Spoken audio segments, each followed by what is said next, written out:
Y entonces nada nos toma por sorpresa, ¿no? Sin saber.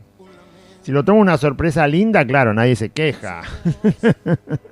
Pero si lo toma por sorpresa algo que no es tan lindo, no se lo esperaba, bueno, a los cristianos dice la Biblia que no tendrá temor de malas noticias. Le da lo mismo la mala noticia que la buena noticia. Porque la buena noticia no te da temor, ¿no? No. Bueno, la Biblia dice que el justo, el que cree en Dios, el que cree en Cristo, dice que no tiene temor de las malas noticias. Por lo tanto, recibe las malas noticias de la misma manera que recibe las buenas noticias. No tiene temor de las malas noticias. Muy bien. Entonces, vamos a leer San Juan capítulo 16 del verso 16, donde dejamos la lectura del programa anterior, hasta el verso 33. Y ahí termina el capítulo 16. Pues falta todavía hasta el 21. Leemos la palabra del Señor y dice así: todavía un poco y no me veréis. Y de nuevo un poco y me veréis. Porque yo voy al Padre. Entonces se dijeron algunos de sus discípulos unos a otros: ¿qué es esto que nos dice todavía un poco y no me veréis? Y de nuevo un poco y me veréis. Y porque yo voy al Padre.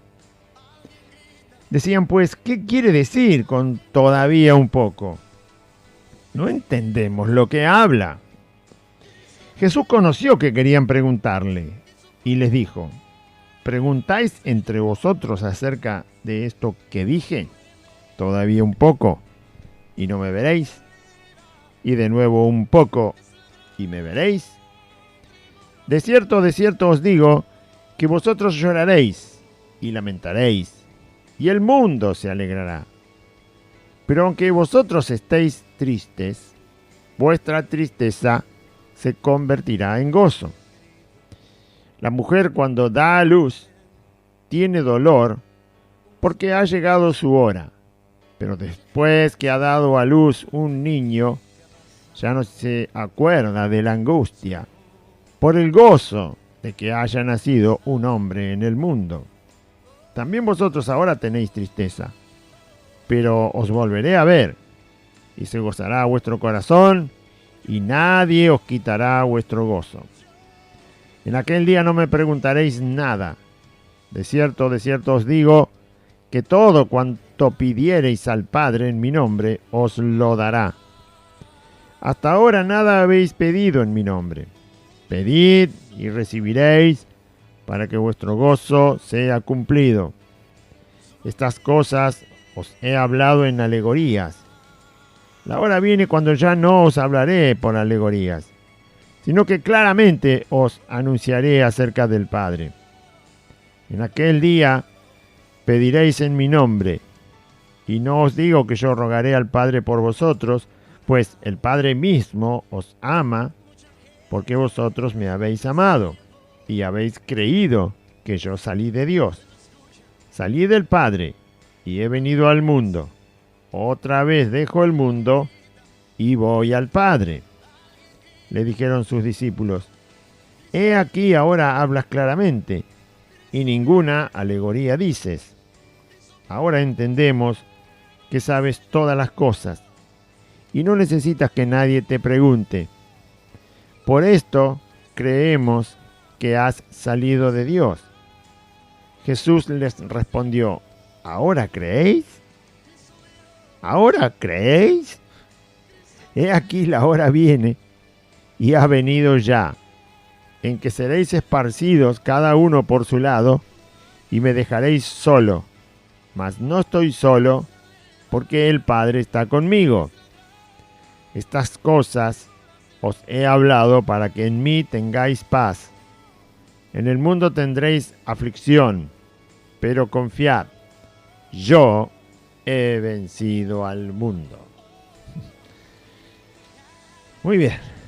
Bueno, esta es la última parte del Evangelio según San Juan, donde tenemos el diálogo, la conversación entre Jesús y sus discípulos. Esta parte que yo terminé de leer es lo último, por lo menos que registra Juan, acerca de lo que los discípulos escucharon de la boca de Jesús. Luego, el capítulo que sigue, todo el capítulo 17 de San Juan, es una oración que Jesús hace al Padre. Ahí no hay conversación entre los discípulos y Jesús, o entre Jesús y los discípulos. Ya no hay conversación, ya no hay preguntas, ya no hay inquietudes, nada, porque el otro capítulo es solamente la oración que Jesús hace por los discípulos y por todos nosotros y por todos los que han creído en el Señor desde aquel día hasta el día de hoy, y seguirán creyendo otros. Bueno, ahí está la intercesión, Cristo poniéndose antes de ir a la cruz en una oración que por supuesto para nosotros es una excelencia de oración. Hay que aprender no solo del Padre Nuestro que Jesús nos enseñó a nosotros, sino de esta oración donde Jesús está sacando a la luz, a través de lo que dice, lo que hay en su corazón, para con Dios, que el Padre, para con sus discípulos, para con todos los que iban a creer en Él, ¿sí? El deseo, la súplica por las vidas, el interés de aquellos que han de seguir su camino y creer en su palabra. Bueno, eso está en el capítulo 17. Esto que leí es lo último que los discípulos escuchan hablar a Jesús. Hasta que después el Señor resucita, ¿no? Cuando resucita, por supuesto, les sigue hablando. Pero había que pasar esos 3 días de incertidumbre, llenos de turbación.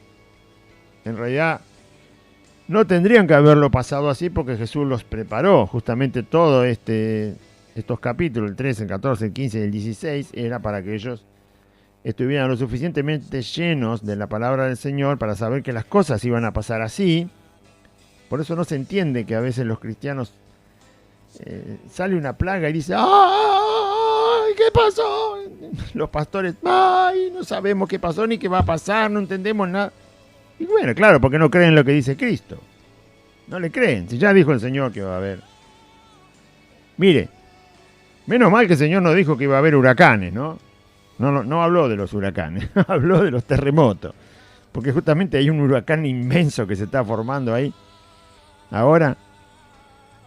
Pero no hay huracanes en todo el mundo. Quizá por eso Jesús nunca lo usó como una señal, como una advertencia. No hay huracanes. Acá en Argentina no hay huracanes y nunca se va a formar un huracán.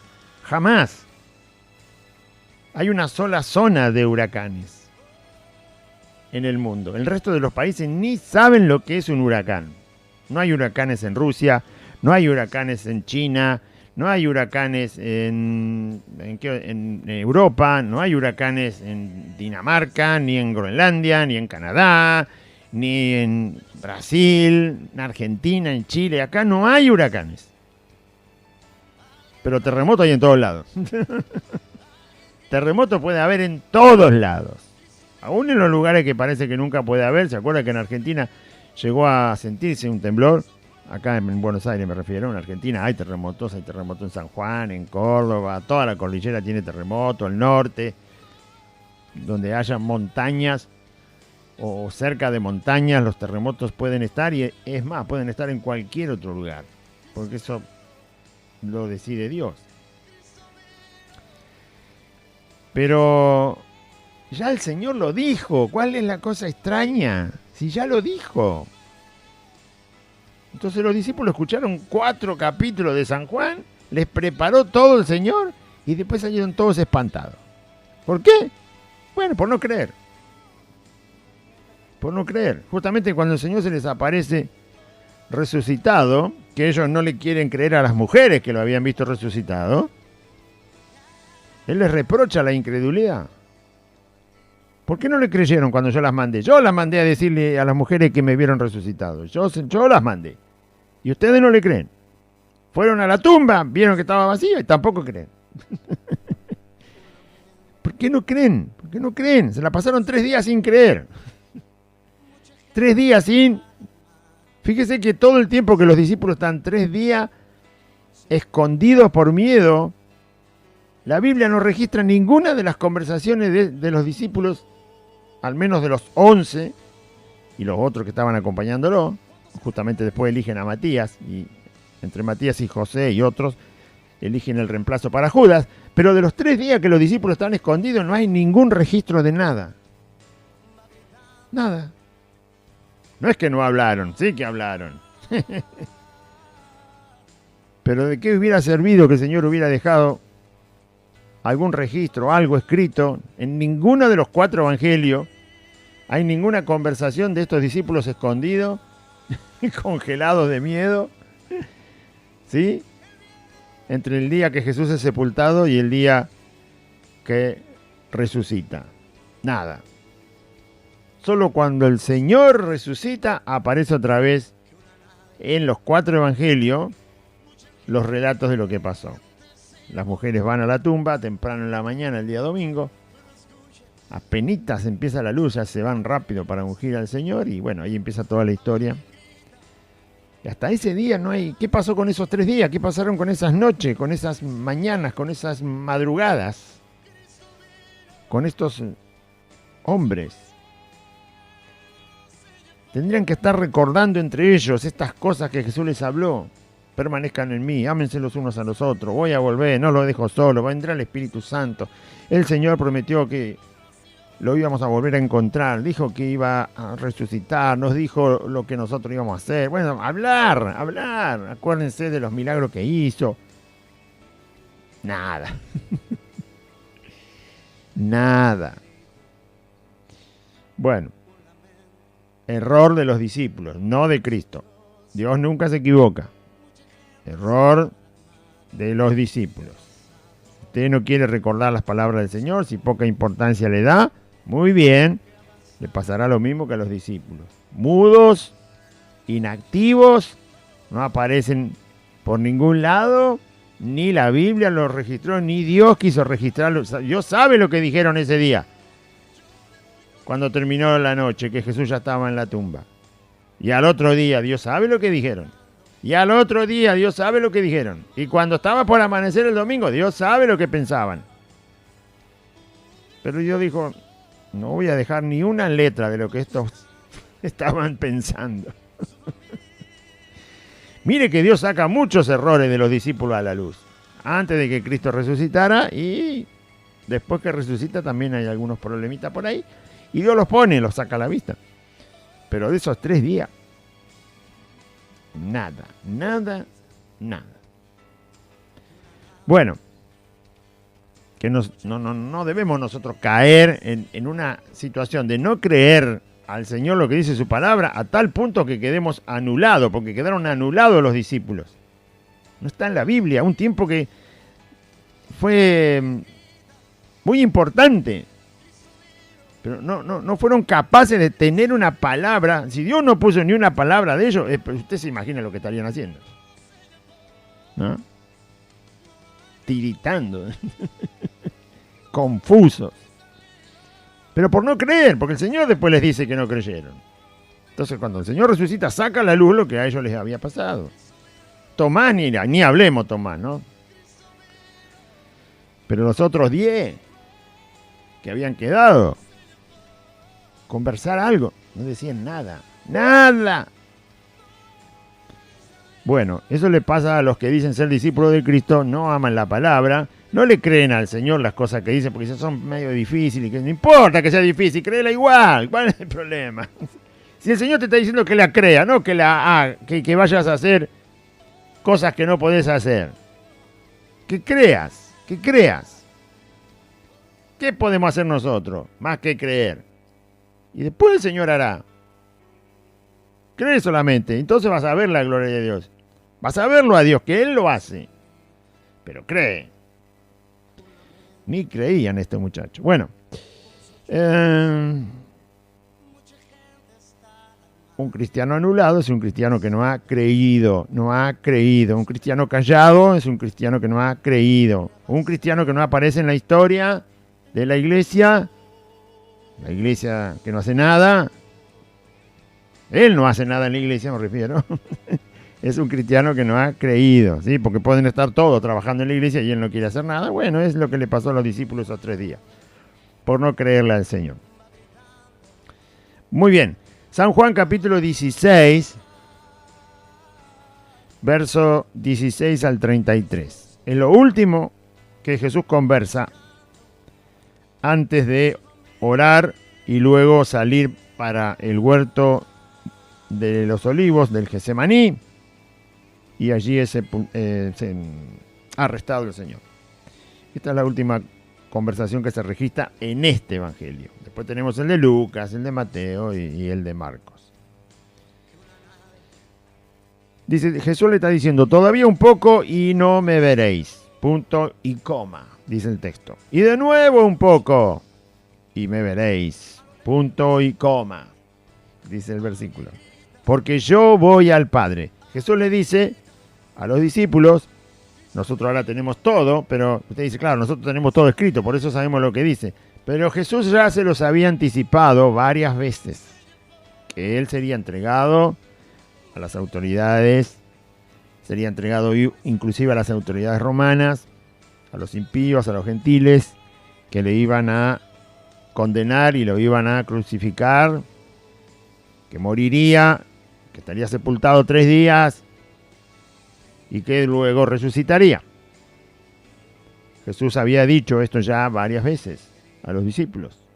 El punto es que Dios habla y la gente no quiere creer. Dios dice y la gente no quiere creer. Jesús da las enseñanzas, los mandamientos y la gente no quiere creer. Después cuando pasa algo que está relacionado con estas enseñanzas que el Señor nos da, estas y todas las que están en el Nuevo Testamento, la gente dice, uy, ¿por qué me pasó? Pero pasó porque usted escucha y no quiere creer. Por eso dije, si Jesús ya dijo que iban a venir enfermedades y plagas, entonces ¿por qué no quieren creer? Si ya lo dijo. Y si vienen más, no se asuste tampoco, porque ya lo dijo. Y si esta se empeora, y no se asusten, porque ya lo dijo, ya lo dijo. Imagínense cuando haya terremoto por todos lados. Hoy, mañana, cada 3, 4, 5, 10 días un terremoto acá, allá, por todos lados. Falta un montón de cosas todavía por venir, ¿eh? Guerra y después rumor de guerra. Si estalló esta, cuidado que viene la otra, ¿eh? ¿Eh? No dice guerra y termina la guerra y después viene otra. No, no, no. Guerra y rumor de guerra. Es decir, estalló una y ya está. Usted sabe cómo es la pólvora, ¿no? Estalla acá y más vale que te corra porque si estalla una guerra y después dice, el Señor dice rumor de guerra, es decir, que esta te va a hacer explotar otra. Sin que siquiera termine una, va a haber otra. Eso lo va a escuchar. Eso lo va a ver. Se fue al fondo, no sé qué pasó. Entonces, Jesús ya lo había dicho. Está un poco alto. Un poquito más arriba. Ay, ay, listo. Muy bien. Ahí está el fondo, no me molesta para hablar. Entonces, todavía un poco y no me veréis. ¿A qué poco se refiere? Bueno, al poco que falta hasta que lo arresten, lo enjuicien, lo condenen, lo crucifiquen y obviamente una vez que Jesús cerró los ojos en la cruz, ya no pueden hablar con él, ¿no? Hasta ese momento que Jesús expira en la cruz, es ese poco que el Señor dice, todavía un poco y justo lo que va a pasar es que no van a poder estar más conmigo. Un poco hasta que Él expira en la cruz. Hasta ahí lo podían ver, aunque sea un poquito de lejos. Juan se acercó a la cruz, pero los demás no se acercaron. María se acercó a la cruz, su madre. Entonces, un poquito. Era menos de un día y ya no lo verían al Señor. Cerró los ojos como cualquier mortal y, por supuesto, no podrían hablar con Él. A ese poco se refiere. Un poco de tiempo, menos de 24 horas y no me van a ver. Estamos acá, todavía un poco y no me veréis. Y de nuevo un poco y me veréis. ¿Qué es ese otro de nuevo un poco? Los 3 días que Jesús dijo que iba a estar en las entrañas de la tierra. Como Jonás estuvo en el vientre del gran pez, 3 días y 3 noches, él también estaría 3 días y 3 noches en las entrañas de la tierra, ahí donde estaban todas las almas de las personas fallecidas, tanto las que se iban a salvar como las que se iban a perder. Hasta ese momento están ahí en el Hades. Ahí fue Jesús al Hades, porque él también murió. Así que la diferencia con todos los que estaban ahí es que el Señor no tenía pecado, por lo tanto la muerte no podía retenerlo ahí, lo tuvo que soltar y Dios el Padre lo resucitó. Pero mientras tanto fueron 3 días y 3 noches, contado como lo cuentan los judíos, los días y la noche, y Jesús muere a la tarde del viernes y antes que caiga el sol, y resucita el domingo muy temprano cuando el sol está a punto de salir. Ya domingo en la mañana cuando está a punto de salir. No son 3 días como los conocemos nosotros, pero sí son 3 días como los cuentan los judíos. Y de esa manera se tuvo que dejar escrito porque ocurrió justamente ahí la historia.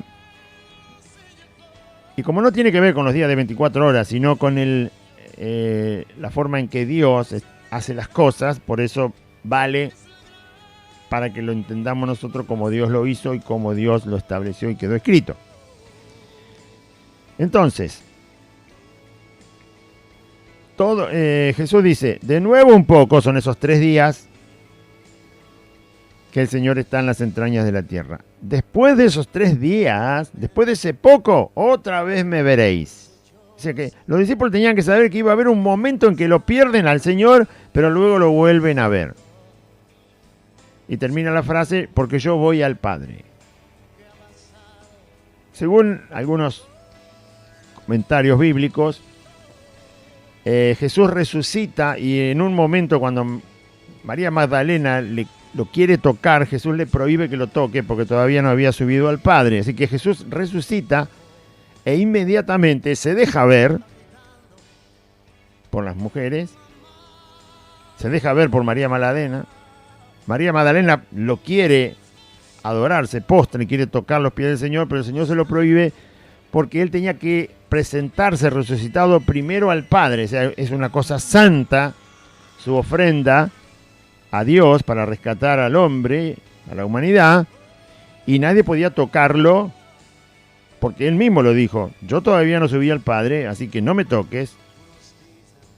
Obviamente el Señor no tarda nada en ir a la presencia del Padre y volver, nosotros sí, pero él no, así que el Señor habrá tardado, no sé, lo que es un abrir y cerrar de ojo para presentarse delante de Dios como resucitado, habiendo cumplido toda la ofrenda, por eso dice que cuando quemaban los corderos, los bueyes y todo eso que el Señor pedía, todo lo que se hacía de acuerdo a su voluntad, todo lo que tenía que ver con la adoración, con la honra al Señor y con cumplir sus mandamientos, dice que el olor, el holocausto, tenía que ser agradable a Dios, porque tenía que subir a Dios, porque tenía que cumplir con la voluntad de Dios, como el incienso y todas las cosas. Todo eso tenía que subir. Quiere decir que no porque Dios estuviera allá arriba del humo, sino que haciendo la voluntad de Dios, hacer la voluntad de Dios era algo que agradaba a Dios y llegaba como algo grato a su presencia.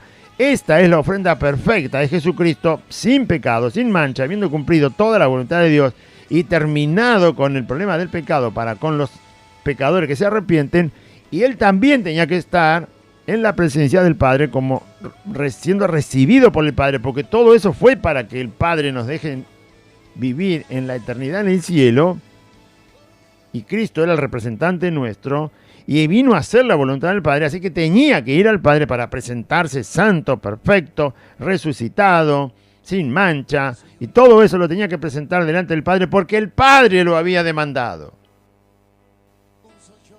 Porque Dios demandó que eso se hiciera. Y Cristo lo hizo. Y cuando lo termina, al momento de resucitar, el primero que tiene que recibir eso es aquel que lo ha pedido.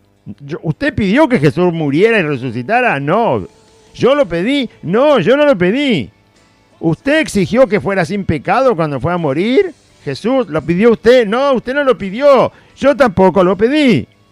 ¿Quién lo pidió? El Padre lo pidió. ¿Y quién tenía que recibirlo? El Padre. Cuando usted pide una pizza, ¿qué le preguntan? ¿Domicilio? ¿Teléfono? ¿Nombre?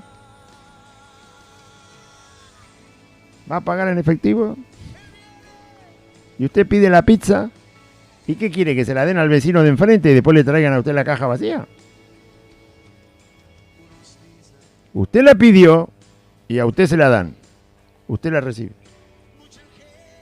Hoy que se usa tanto, ¿no? Todo tenés que pedirlo. Usted lo pidió, a usted lo recibe. ¿Quién pidió que Jesús muriera sin pecado en la cruz? ¿Quién pidió que resucitara? El Padre. El Padre estableció todo eso. ¿Jesús lo llevó adelante? Sí. ¿Lo cumplió? Sí. ¿Ante quién tenía que presentarse para mostrar que estaba todo cumplido? En nombre de toda la humanidad. ¿Ante quién tenía que presentarse? Ante el que lo pidió. Y el que lo pidió era el Padre. El que decidió que así fuera era el Padre. Así que tarea cumplida, ahí estoy. Y Jesús se presentó ante el Padre. Eso lo hizo en un abrir y cerrar de ojos para nosotros. Pero lo hizo. Se presentó primero al Padre, resucitado. Por eso no quiso que María lo tocara. Y después María sí toca los pies del Señor. Pero habrá sido mientras María se terminó de secar las lágrimas de los ojos, el Señor fue, volvió y se lo ve después al Señor que María Magdalena adora al Señor y toca su cuerpo, toca sus pies. Primero no lo deja porque tenía que ir al cielo, tenía que presentarse y volver. Entonces, por eso está todo el proceso continuo, ¿no? En un solo versículo Jesús le dice, menos de 24 horas ya no van a poder estar conmigo, no me van a ver. Después va a haber un poco más de tiempo y me van a volver a ver porque lo vieron al tercer día resucitado. El Señor se presenta antes que termine ese día. Cuando resucita, antes que termine el domingo, Jesús se presenta donde los discípulos están encerrados. Así que lo volvieron a ver.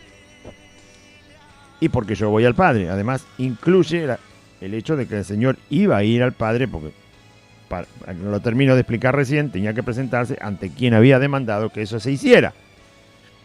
Y luego sí ya se queda otra vez con los discípulos y aparece resucitado y aparece en otro lugar resucitado y así van pasando los días y el Señor se aparece resucitado durante los 40 días que siguen.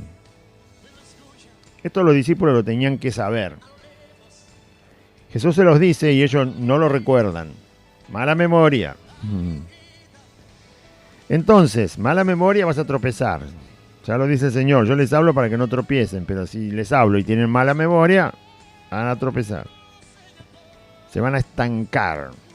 Entonces se dijeron los discípulos entre ellos, ¿no? En voz baja, sin que el Señor escuchara, pero el Señor ya sabe todo igual.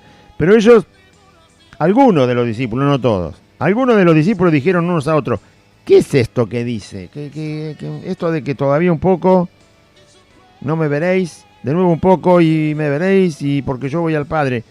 Y sigue el versículo 18. Decían pues entre ellos, ¿qué quiere decir con todavía un poco? Todavía un poco. Pero hombre, todavía un poco, se sabe, todavía tiene que ver con el tiempo. Todavía un poco de tiempo. ¿Qué quiere decir cuando usted dice todavía no llueve? Bueno, quiere decir que estamos esperando una lluvia, pero en este tiempo todavía no llovió. Todavía no amaneció. Tiene que ver con el tiempo que va pasando. ¿No?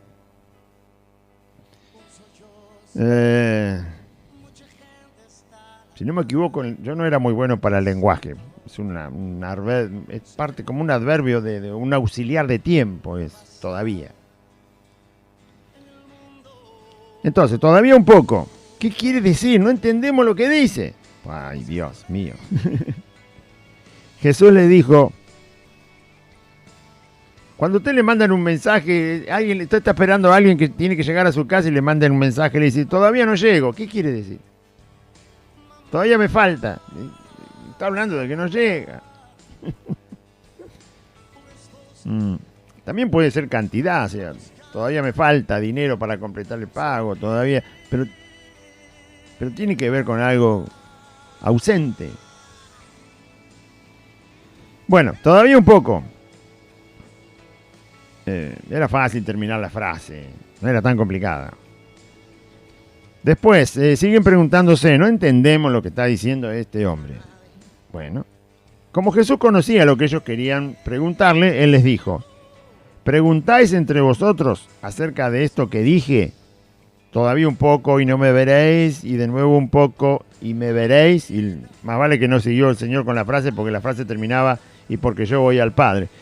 Pues si no entendieron las primeras dos, que eran fáciles, menos iban a entender la del Padre. Hasta ahí quedó el Señor con la frase, todavía un poco y no me veréis. Y de nuevo un poco y me veréis. Era la separación que iban a sufrir con el Señor.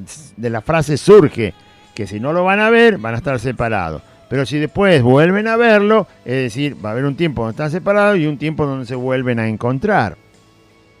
El asunto era averiguar cuánto era ese tiempo y cuál era la causa de ese tiempo por el cual se iban a estar separados y por qué luego iban a estar otra vez juntos. Averiguar algo sobre lo que el mismo Señor estaba diciendo.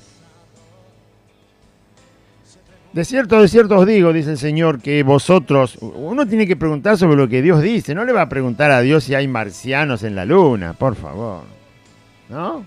¿Qué le quiere preguntar? ¿Qué quiere saber? Si hay confite adentro del sol. ¿Qué quiere saber? Nosotros estamos acá por el rey, por causa de la obra redentora, salvadora de Jesucristo, y debemos hablar de Cristo y de su evangelio. Preguntemos sobre lo que el Señor habla. Preguntemos sobre lo que dice.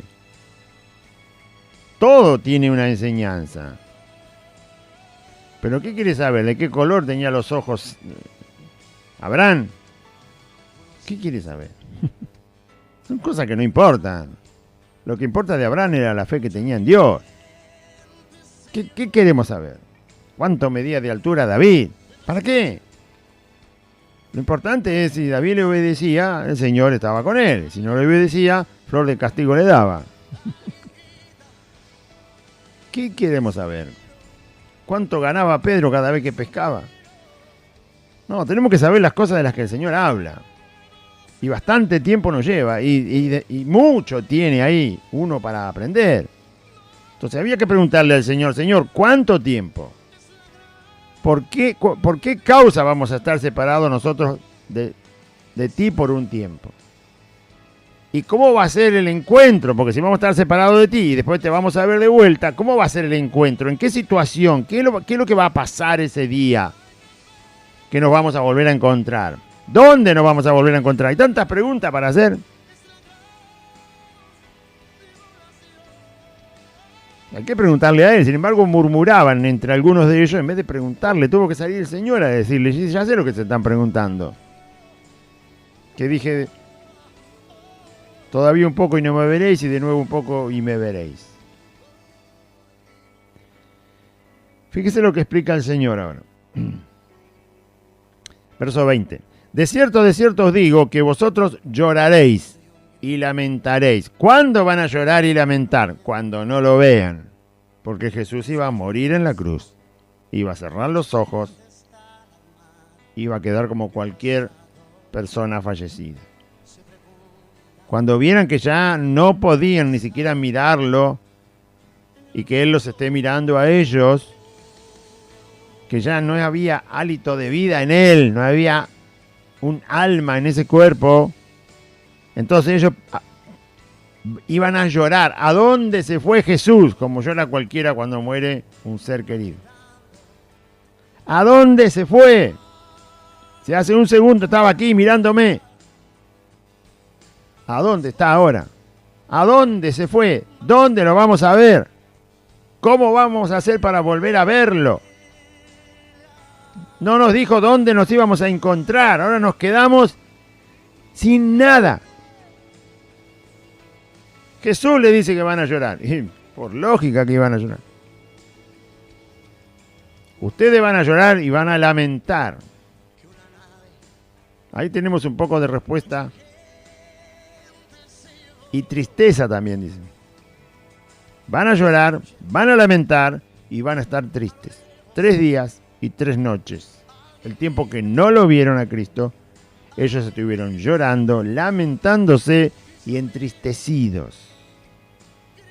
Es ese tiempo que yo les dije que no hay nada en la Biblia registrado de lo que les pasó mientras esperaban sin saber lo que iba a pasar. Estaban totalmente turbados.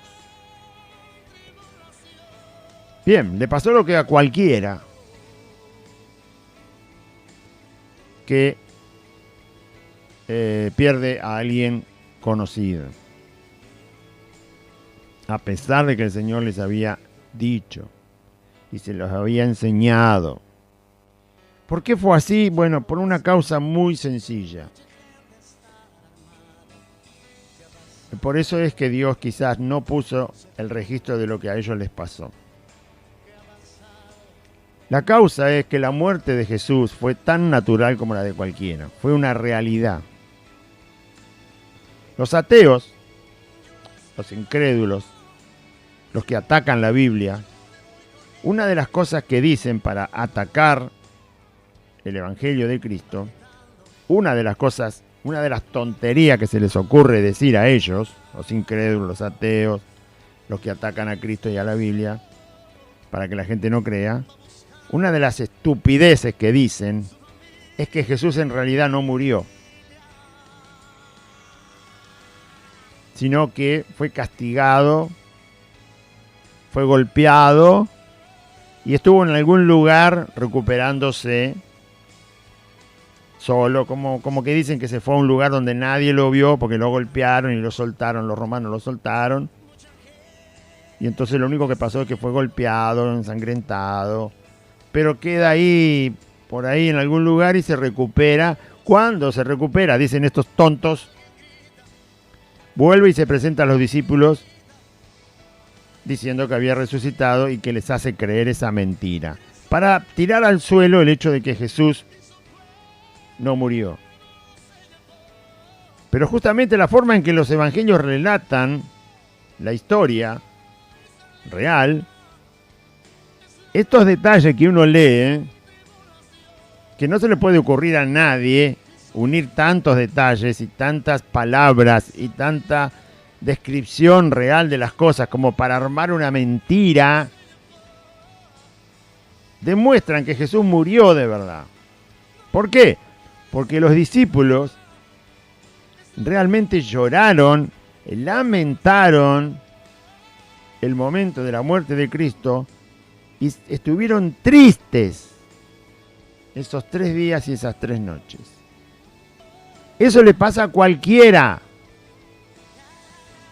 A usted cuando perdió un ser querido le pasó eso. Usted lloró, usted se lamentó, ¿no? El mundo se le vino abajo y usted estuvo triste.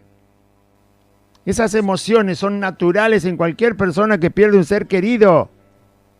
Ya sea que un padre pierda a un hijo pierda a un padre, usted pierda a un hermano propio, alguien muy querido, esposo, esposa. Esas son reacciones naturales, porque la muerte fue real.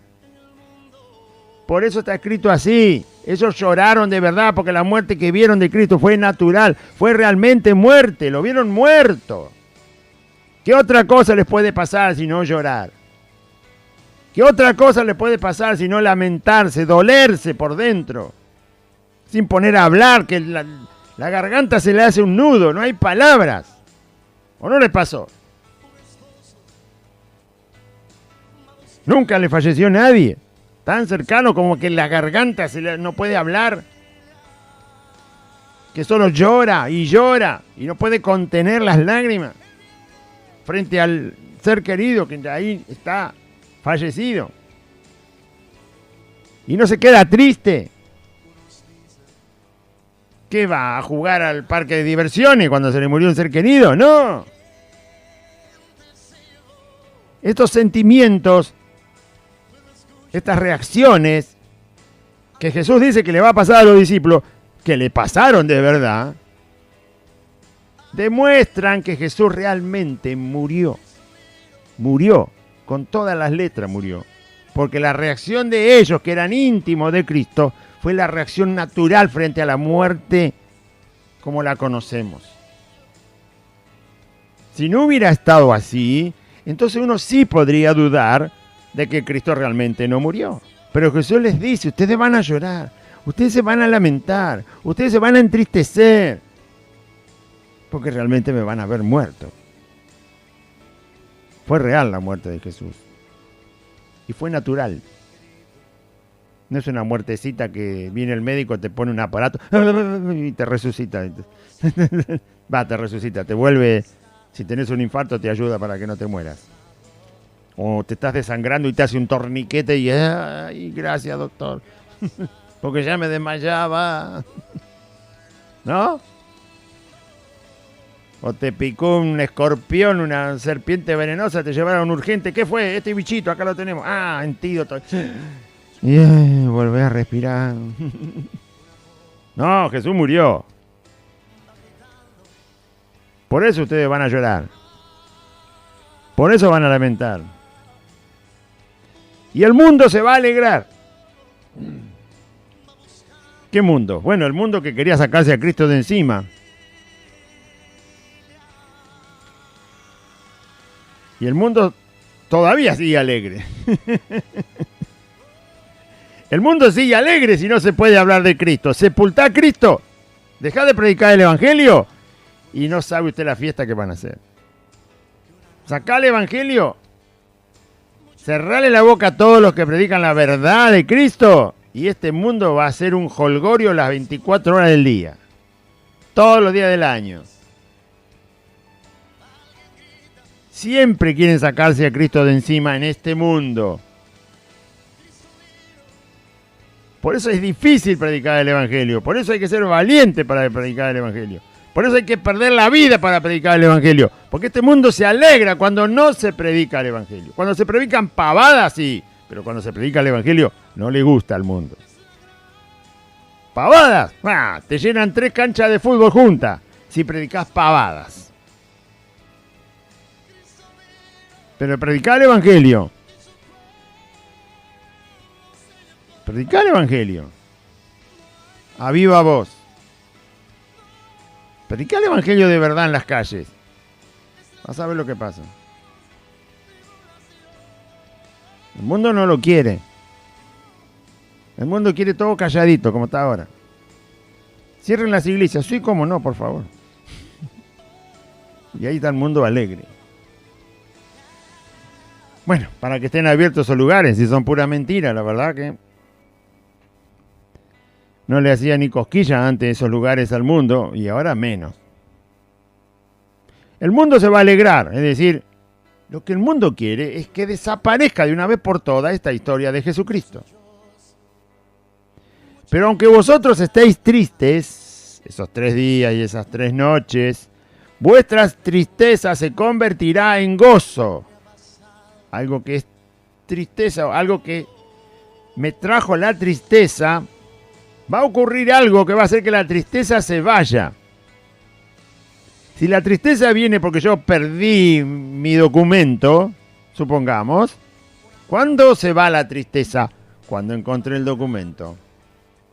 Si usted perdió la licencia para conducir, y entonces está triste. ¿Cuándo se va la tristeza por eso? Cuando encuentra la licencia de conducir. Si usted perdió el sueldo que recién lo retiró del cajero en algún lugar raro que andaba caminando, usted se pone triste. ¿Cuándo se va la tristeza? Cuando vuelve por el camino y encuentra ahí el paquetito de su sueldo y nadie lo tocó. Si usted pierde, no sé, otra cosa que puede perder. La tristeza se va cuando eso que te trajo la tristeza desapareció. Perdiste, cuando encontraste la tristeza se va. Jesús dice, la tristeza que ustedes tienen se va a convertir en gozo. ¿Qué tiene que pasar para que aquello que les provocó tristeza se convierta en gozo? Que si se entristecieron porque Jesús murió como cualquier mortal, entonces lo que tiene que ocurrir es lo contrario, que Jesús esté vivo después. Amén. Tiene que ocurrir aquello que es contrario a lo que le provocó la tristeza. A usted su patrón le dice, no vengas el lunes, pasá por la oficina porque ya estás despedido. ¡Ay, Dios mío! Tristeza. Y 3 horas después lo llama el mismo patrón y le dice, usted está ya por el suelo, ¿no? 3 horas después lo llama el patrón, le dice, mirá, estuve pensándolo bien, vení el lunes, seguí trabajando, no te hagas problema. Olvídate del despido. Ay, le volvió el alma. Tiene que pasar algo para que lo que provocó la tristeza no esté presente y vuelva al gozo. Entonces tiene que ser lo contrario a lo que te provocó la tristeza. Te dice que te echaron, te pusiste triste. Cuando te dicen que no te echan, se te fue la tristeza. Así de simple, ¿no? Claro. Jesús le está diciendo, van a tener tristeza. Ya sabían que cuando esa tristeza les viniera, el Señor le había dicho, pero va a venir el gozo. Entonces tenían que pensar, estamos tristes porque Jesús murió, pero Él dijo que iba a venir el gozo. Entonces tiene que pasar algo que nos quite la tristeza. ¿Qué nos trajo la tristeza? La muerte de Cristo. Entonces, ¿qué nos va a traer el gozo? La vida de Cristo. Cristo vivo nos va a traer el gozo. Ay, discípulos cabeza dura. La Biblia dice, el Señor permite la prueba y te saca de la prueba. Entonces, ¿por qué se pone triste? Si la misma, así somos, bien, no quiere entender. Dios dice, gozaos en la tribulación. Bienaventurados los que sufren. Si el Señor lo dice,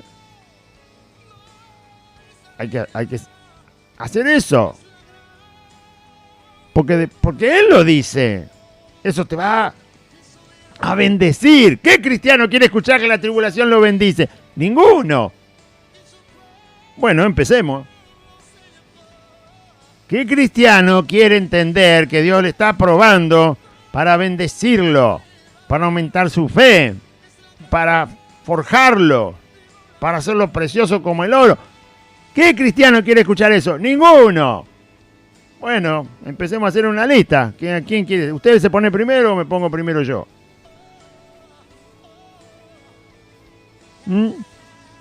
Es lo mismo. Ustedes dicen, qué tontos los discípulos, no se dieron cuenta que... ¿y nosotros qué somos? Nosotros tenemos que ser sabios, porque si el Señor dice una cosa, yo tengo que saber que Él dice la verdad y tiene razón. Y lo que Él dice que va a pasar, eso es lo que va a pasar. Así que yo tengo que esperarlo exactamente como el Señor lo dice y no cambiarlo. Y no cambiarlo. No soy yo el Evangelio. El Evangelio es Jesucristo, el Hijo de Dios. Él es el Evangelio, no yo. No yo no. Ni usted. Nuestros pensamientos no sirven. Tienen que ser cambiados por la mente de Cristo. Nuestras ideas son todas manchadas por la debilidad del pecado. Lo que sirve es lo que Dios dice. Lo que Él dice sirve. Entonces ustedes van a volver a tener gozo. Y ahora les da una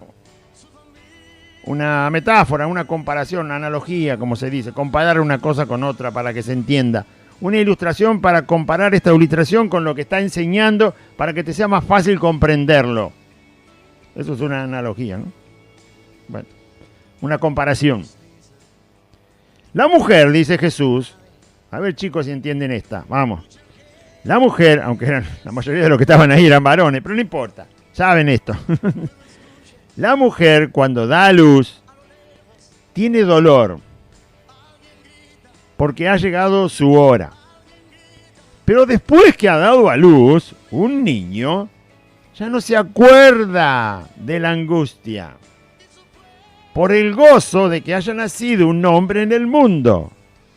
El Señor dice, ustedes saben que a la mujer le pasa eso, porque ustedes son padres. Y conocen que la mujer expresa esto cuando tiene que dar a luz. Tiene dolor. Y se duele y se pone mal. Pero una vez que terminó de dar a luz, la situación cambia. Tiene el dolor y después tiene el gozo, porque ya nació de un niño en el mundo. Tiene dolor, tiene tristeza, tiene angustia, pero después inmediatamente tiene gozo. Porque ha pasado algo. Ha nacido, dice Jesús, usa la palabra, ha nacido un niño en el mundo. Es decir, para que la vida se manifieste, para que la vida se te haga real, para que entiendas la vida, primero vas a pasar por la tristeza, por el dolor, así como una madre se duele, pero luego trajo vida al mundo. Así Jesús iba a pasar por la muerte, haciendo doler el corazón de los discípulos, pero es necesario para que luego esté el gozo al verlo vivo. Al verlo vivo al Señor, pero vivo para nunca más morir. La muerte ya no lo podía tocar más. La muerte vencida, el peor dolor que hay en el mundo es ese. No es el cáncer, no es el coronavirus, no es el HIV, no es ninguna cosa. No es perder dinero, no. El peor dolor que hay en esta existencia que nosotros conocemos es el dolor que provoca la muerte. Ese es el peor dolor. Porque no hay recupero, no se vuelve. Ninguno de nosotros puede tener una receta para traer a alguien fallecido otra vez a la vida. No lo tenemos. Es el peor dolor. Perdiste una bicicleta, ¿qué lo vas a comparar con la muerte? ¿Qué perdiste? Un auto, una casa, el sueldo, el trabajo. ¿Qué te robaron? El celular, ¿y lo vas a comparar con la muerte? ¿Lo vas a comparar con la muerte? Hay muchas cosas que hacen doler, pero la muerte es la peor. ¿Con qué se puede quitar el dolor y la tristeza que causa la muerte? Con la vida, la única cosa. Eso es lo que les iba a pasar a los discípulos. Iban a ver a Cristo después de 3 días muerto, vivo. Jesús le dice a la mujer, le pasa algo parecido. Se duele, grita, está con dolor. Pero cuando terminó todo, está gozosa. La vida triunfó. La vida llegó. Llegó el niño. Nació un niño. Hay vida. También vosotros ahora tenéis tristeza. Porque ya les había anticipado que se iban a poner tristes. Entonces ya empezaron a... ¿Qué va a pasar? Ahora tenéis tristeza, pero os volveré a ver. Recuerde que quedaban horas, ni siquiera un día entero, para separarse él de los discípulos. Pero yo los volveré a ver. Cuando está resucitado se refiere a eso. Cuando esté resucitado los va a volver a ver. Pero habrá pasado ya por la muerte y ahora estaría vivo, completamente vivo. Pero yo los volveré a ver y se gozará vuestro corazón y nadie os quitará vuestro gozo. Cuando los discípulos se convencieron realmente de que el que estaba ahí delante de ellos aquella noche, antes que terminara el domingo, cuando se convencieron de una vez por todas que era Cristo, porque Jesús les dijo, no, tóquenme, ¿no ve que no soy un fantasma? Hasta les dijo, denme algo de comer para que vean que como cualquiera. Le dieron un pez asado y un pedazo de un panal de miel, un panal de miel y un trozo de pez asado le dieron. Para que Jesús coma, y comió delante de ellos. Entonces se dieron, pero es de verdad. Si lo vimos muerto, si lo vimos traspasado por una lanza, si lo vimos totalmente desangrado, vimos como Nicodemo y José de Arimatea envolvieron el cuerpo, le pusieron especias aromáticas, vimos el cadáver, aunque sea de lejos, pero lo vimos. Las mujeres lo vieron más de cerca. Era un cadáver. Y ahora está vivo y come. Cuando ustedes me vean, se van a gozar. Ese gozo no lo van a perder nunca. Nadie les va a quitar ese gozo. Y en aquel día no me preguntaréis nada, así como para preguntar. Ahora era el tiempo de preguntar. Ahora era el tiempo para preguntar. No entendiste lo más fácil, ¿cómo vas a entender lo más difícil? Le vas a preguntar al Señor, ¿cómo resucitaste? Pero querido, todavía no entendiste lo de la mujer cuando está de parto y ahora querés que te explique cómo resucité. ¿Qué le vas a preguntar al Señor resucitado? ¿Qué le vas a preguntar? Si lo ves con tus ojos, Dios mío. Mudo no tenemos que quedar. En aquel día no me preguntaréis nada. De cierto os digo que todo cuanto pidiereis al Padre en mi nombre os lo dará. Viendo a Cristo resucitado, sabiendo que después Él iba a estar en el trono en el cielo, ¿qué duda pueden tener los discípulos para pedir al Señor si lo ven resucitado? Y eso dura 40 días. Por eso Pedro con Juan, cuando estaban con el paralítico, le dijeron, yo no tengo plata ni oro. Mira, te voy a dar lo que tengo, querido. ¿Sabés quién está acá? Jesucristo de Nazaret. Levántate y empezá a caminar, hombre. ¿Cómo no iban a pedir si lo hubieran resucitado? Yo no lo vi resucitado, pero tengo que vivir por la fe. Más bienaventurado el que no ve y cree, dijo el Señor. Y usted también. Ellos fueron suficientes testigos tuvo el Señor de que resucitó. Y todos prácticamente tuvieron que pagarlo con la vida. Por ser testigos directos de que Jesús resucitó.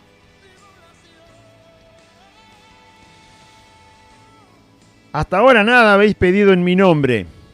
Pedí y recibiréis. No se refiere a ese momento hasta que el Señor muere en la cruz. Se refiere a después.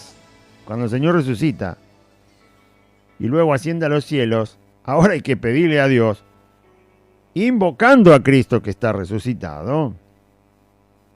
Pedid y recibiréis, para que vuestro gozo sea cumplido.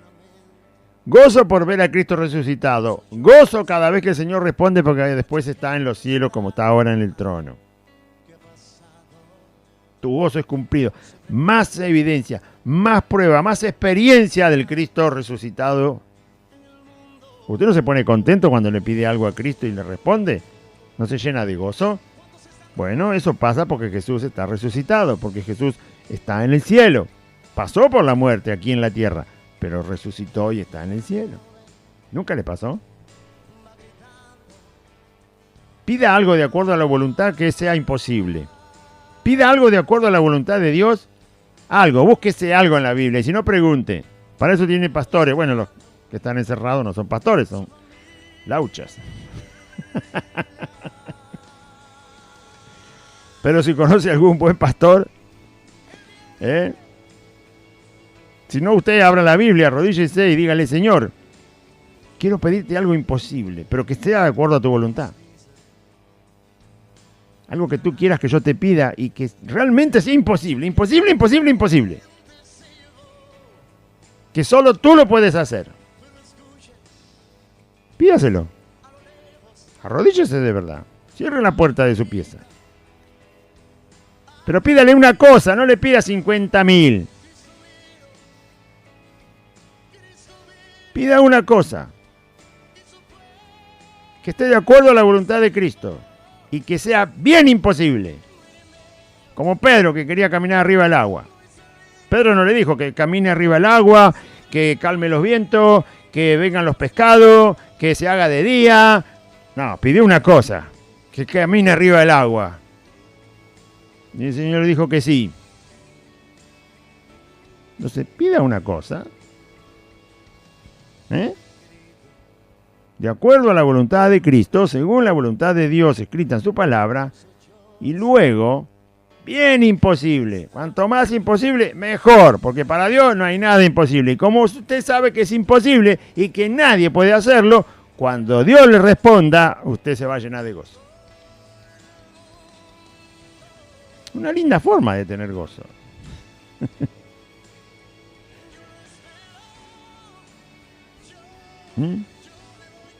Bien, entonces, hasta ahora nada habéis pedido en mi nombre. Pedid y recibiréis para que vuestro gozo sea cumplido. Estas cosas os he hablado en alegorías. La hora viene cuando ya no les hablaré en alegorías, en parábolas, sino que claramente les anunciaré acerca del Padre. En aquel día pediréis, dice, Jesús dice, ya después les voy a hablar claro, sin alegorías, sin parábolas, sin nada, porque como él iba a resucitar y lo iban a ver ellos con los ojos resucitados, iban a palpar su cuerpo y lo iban a ver comer. Pedro dice que comimos y bebimos con él resucitado, porque fueron 40 días. En parte de esos 40 días el Señor comió con los discípulos, bebió con los discípulos, tal cual como lo hacía antes, pero ahora tenía un cuerpo que había pasado por la muerte y estaba resucitado en gloria. Entonces le dice el Señor,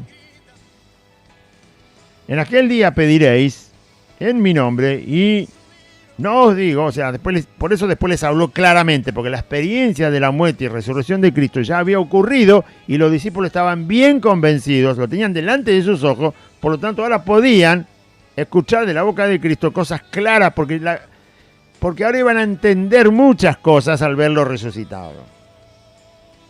Entendían más claro que Él era Dios, por ejemplo. Entendían más claro que sin duda era el Mesías y el único Mesías que iba a venir al mundo y que ya vino.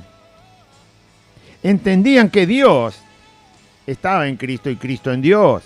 Lo entendían claro, al verlo resucitado, lo entendieron clarito. Que tiene todo el poder, que venció la muerte, que es la vida. Bueno, cosas que les quedaron muy claras. Es lo mismo que cuando uno estudia algo y al principio dice, esto es un lío bárbaro. No, dice el profesor, vení, seguí adelante. Bueno, te doy 2 clases, después lo vas a entender. Y usted al principio dice, no, esto es un lío bárbaro. No, vas a aprender. Y le insiste el profesor, y entonces le insiste, y le hace ver la cosa práctica, y le da ejemplo, y lo hace él para que usted lo vea, para que lo entienda. Va pasando el curso y usted dice, pero era verdad que era re fácil. ¿No? Pero tenés que pasar por el proceso. Eso era lo que Jesús dice. Ya después les voy a hablar claro y lo van a entender. Porque me van a ver resucitado y porque van a ver que Dios está conmigo, yo con el Padre, el poder de Dios, la muerte vencida y todo lo demás. Bien. Pues el Padre mismo dice, en aquel día pediréis en mi nombre y yo no os digo que rogaré al Padre por vosotros, pues el Padre mismo os ama. ¿A qué día? Aquel día cuando Jesús ya esté en el cielo. Van a pedir en mi nombre. Y les digo que no es necesario que yo ruegue al Padre para que les dé lo que ustedes piden. Porque el Padre mismo los ama. Porque vosotros me habéis amado y habéis creído que yo salí de Dios. Salí del Padre y he venido al mundo. Otra vez dejo el mundo y voy al Padre. Jesús le está diciendo, él igual había enseñado que había que pedir en su nombre.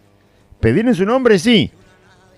Pero ¿quién es el que va a hacer directamente? El Padre lo va a hacer. Por el amor que hay a Cristo, el Padre directamente va a obrar. Al pedir en el nombre de Cristo, al pedir invocando a Jesucristo, nuestro Salvador, cuando hay un amor genuino a Cristo, eso va directo a Dios, directo al Padre. Porque hay amor a Cristo, dice. Como hay amor a Cristo verdadero, entonces la petición es hecha en el nombre de Cristo, porque Él es nuestro Salvador, es nuestro Salvador. Pero directamente el Padre va a responder. No es necesario que Cristo convenza al Padre. No, lo que tenemos que hacer nosotros es usar el nombre de Cristo para pedir.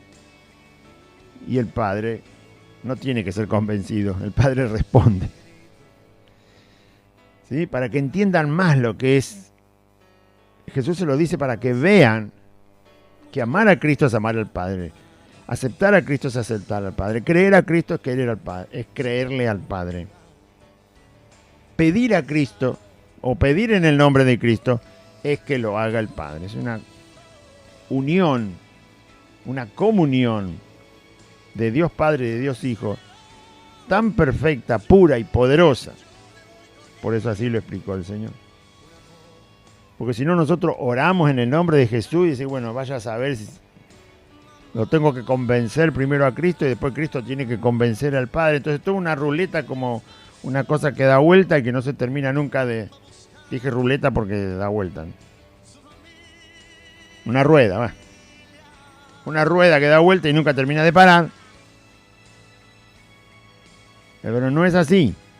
Jesús no enseña eso. Dios hizo Cristo hizo exactamente la voluntad del Padre, ha cumplido todo, está en el cielo, y al invocar su nombre, Dios dice, el Padre les dará. Yo no tengo que rogarle al Padre, el Padre se los dará. Porque ustedes me aman, porque ustedes han creído, por eso. Pero si usted no ama a Cristo de verdad, se la va a pasar orando y hasta que no le aparezca una paloma blanca arriba de la cabeza, no va a estar creyendo que Dios le escucha. Si pide cualquier cosa, por supuesto Santiago dice no van a recibir nada, van a arder de envidia, van a estar molestos, porque no piden de acuerdo a la voluntad de Dios, piden por sus corazones egoístas, materialistas, terrenales.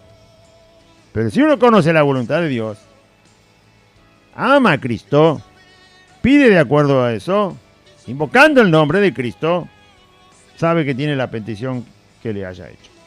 Le dijeron sus discípulos, aquí, ahora hablas claramente, y ninguna alegoría dices, porque les estaba hablando un poco más entendible. Ahora entendemos que sabes todas las cosas. Ahora entienden que Jesús sabe todas las cosas. Recién ahora. No era cierto lo que estaban diciendo. Jesús después lo saca a la luz. No estaban realmente convencidos. Solo lograron entender un poco mejor lo que Jesús estaba hablando. Pero no es real lo que están diciendo. Están confundidos todavía. Ahora hablas claramente y ninguna alegoría dices. Ahora entendemos, otra vez la palabra ahora. Ahora entendemos que sabes todas las cosas y no necesitas que nadie te pregunte. Por esto creemos que has salido de Dios. Que salió de Dios es correcto. Pero todavía le falta creer que es Dios. Y Jesús le respondió, ¿ahora creéis? ¿Ahora creéis? Recién ahora creen. 3 años los estuve formando. 3 años les estuve hablando. 3 años vieron las obras de mi Padre y ahora creen recién. No, en realidad no creían. Les parecía que creían. Les parecía que habían llegado el momento de ya poder creer. No estaban creyendo. 5 o 6 horas después lo dejaron solo al Señor. Ellos pensaban que creían. ¿Ahora creéis? Dijo el Señor. Mire lo que sigue. He aquí la hora viene y ha venido ya. El Señor dice eso porque faltan poquitas horas para que lo arresten en el huerto. He aquí la hora viene y ha venido ya en que seréis esparcidos cada uno por su lado. ¿Alguien que cree en Cristo puede salir corriendo? Por eso dije que no habían creído. Ellos pensaban que habían creído. Todavía no habían creído. Todavía les faltaba.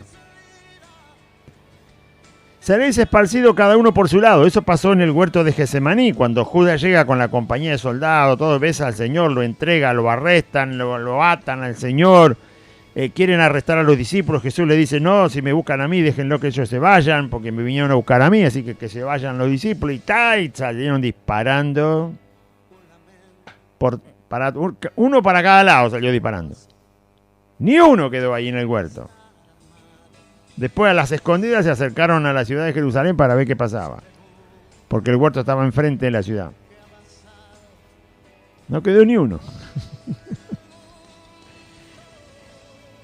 Y ha venido la hora ya, dicen, que seréis esparcidos cada uno por su lado, y me dejaréis solo. Eso fue lo que pasó. Solo fue arrestado el Señor, solo fue encarcelado, solo fue flagelado porque le empezaron a pegar, solo fue hasta donde lo empezaron a enjuiciar los sacerdotes y el sumo sacerdote, solo fue entregado delante de Pilato, solo estuvo ahí para decir lo que tenía que decir. Solo estuvo mientras lo condenaban. Solo estuvo cuando sentenciaron que tenía que morir en la cruz. Solo estuvo cuando le pusieron la corona de espina y todo lo que le hicieron. Estaba solo fue cargando la cruz. Solo llegó con la cruz hasta el Gólgota. Solo estaba cuando los romanos lo clavaron. Y solo cuando levantaron la cruz y empezó a morir. O por lo menos a agonizar. Y solo mientras lo vituperaban, se le burlaban, lo escupían. Y solo cuando le arrancaron la ropa, solo cuando se tiraron suerte sobre la ropa de Cristo, solo cuando le dieron vinagre, solo cuando le dieron hiel, solo cuando tuvo sed, solo cuando se le burlaban los que estaban colgados al lado de él. Solo hasta que expiró. Solo.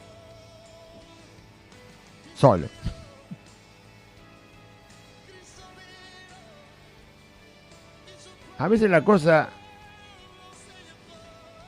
parece invertirse, ¿no? Él que habló toda la verdad se quedó solo. Él que hizo todo el bien se quedó solo. Él que no engañó se quedó solo. Él que no hizo pecado se quedó solo. Ahora que tenemos toda la verdad de Dios, toda la verdad de Cristo, los que no quieren escucharlo, los que no quieren creerle a Jesucristo, son ellos los que se quedan solos, porque Jesús se quedó solo para que todos tengan la oportunidad de no quedar solos, no vivir solos. Pero si no le creemos, si no lo escuchamos, la soledad la va a vivir la persona que rechace a Cristo, acá y en el infierno. Jesús no vino, Él se quedó solo para que nosotros vivamos con Él. Él se quedó solo para que nosotros no vivamos solos nunca más. Nunca más. Desde el momento que nos arrepentimos y le entregamos nuestra vida a Cristo, el Señor quiere que nunca más viva usted ni yo solo. No los dejaré solos. No los dejaré huérfanos. Vendré a vosotros. Él sí se quedó solo. En la peor situación que pueda vivir o experimentar una persona, Jesús estuvo solo. La peor de todas las situaciones que pueda vivir un ser humano, no sé lo que está pasando usted, pero usted no pasó más que Cristo. Y Él se quedó solo, con todo el dolor de todo el pecado, de todas las maldades que nosotros los humanos hacemos o podamos hacer. Ahí Jesús, con todo eso encima, y hasta el Padre que le dio vuelta al rostro para descargar su ira y el castigo sobre toda la maldad de la humanidad de todos los tiempos, y ahí Jesús se quedó solo. Para que usted no viva solo, para que yo no viva solo, para que nadie viva solo. Así que no hay motivo de queja que se justifique delante de Cristo que nosotros podamos pasar como para decir que Jesús no tiene compasión o misericordia de nosotros. Sí que la tiene. Acérquese a Él. Créale. Y me dejaréis solo, mas no estoy solo porque el Padre está conmigo. Jesús hasta la cruz fue con el Padre, oró en Getsemaní, el Padre estuvo con Él. Solo en un instante, cuando Él dijo, Padre mío, ¿por qué me has desamparado? Es justamente donde Dios descarga toda la ira para hacer justicia sobre toda la maldad de todos nosotros. Y luego Jesús muere. Pero el Padre estuvo siempre con Él hasta ese momento. Estas cosas os he hablado para que en mí tengáis paz. Qué linda la palabra del Señor. La verdad, estas cosas nos van a pasar, dice Cristo. Cosas que vamos a experimentar. Tribulaciones, momentos difíciles, pérdidas, ganancias, soledades, tristezas, incomprensiones, burlas, vituperios. Pero el Señor habla para que yo tenga paz. Ya me lo dice, ya me lo enseña. Me dice que es así. En el mundo tendréis aflicción. Pero confiad, yo he vencido al mundo. Él fue el afligido de todo. Toda aflicción la sufrió Jesús. Pero yo la vencí, dice el Señor. El mundo trae aflicción, pero yo vencí al mundo. Y si vencí al mundo, vencí la aflicción que el mundo da. Él lo venció todo. Todo. Todo. No hay situación en la que Cristo no pueda ir a ayudarle, ni a usted o a mí. Sufrió todo. Sí que puede consolar, sí que puede dar vida, sí que puede sanar. Tiene que creerlo y vivir por la fe en Él, porque Él es Rey soberano, Salvador y vive para siempre. Gloria a su nombre. Vamos a orar.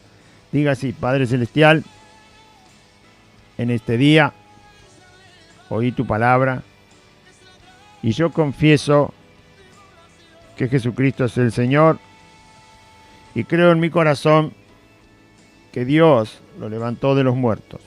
Señor Jesús, te pido perdón por todos mis pecados. Te ruego que perdones mis pecados, que me des tu Espíritu Santo y anotes mi nombre en el libro de la vida. Y en este día renuncio a Satanás y los demonios, al pecado, al mundo, a toda enfermedad y a la muerte. Y te doy gracias, Padre eterno, en el nombre de Jesús, por la salvación que es en el nombre de Cristo, tu Hijo, para vida eterna, y por el perdón de mis pecados y de todas mis maldades con las cuales pequé contra ti. Gracias, bendito Dios, en el nombre de Jesús. Amén y amén. Audiencia, recuerde los días que estamos congregados. Son los días martes, jueves y sábado a las 16 horas. Y el día domingo, 2 reuniones. La primera reunión a las 10 de la mañana y la próxima reunión del día domingo a las 16 horas. Martes, jueves y sábado, 16 horas. Domingo, 10 de la mañana y también domingo, 16 horas. En la calle Santa Fe, 2540, entre la calle Solanet y la otra calle La Prida. Solanet es la calle que empieza en la barrera de la estación de Merlo, donde está la andena, ahí empieza la calle Solanet, derecho por Solanet, 8 cuadras. Cuando llega a Santa Fe, doble a la izquierda sobre la calle asfaltada. La cuarta casa desde la esquina es Santa Fe 2540. Hay un pino muy alto, un árbol, un pino muy alto en el frente del domicilio. Está el nombre de la calle Santa Fe y está el número 2540. Lo va a ver. Aquí le esperamos entonces para la gloria de Cristo. A todos aquellos que aman al Señor y a los que no lo conocen, más todavía los recibimos para poder compartirles el Evangelio de Cristo para la salvación de su alma. Que Dios les bendiga, audiencia, confíen en Jesucristo.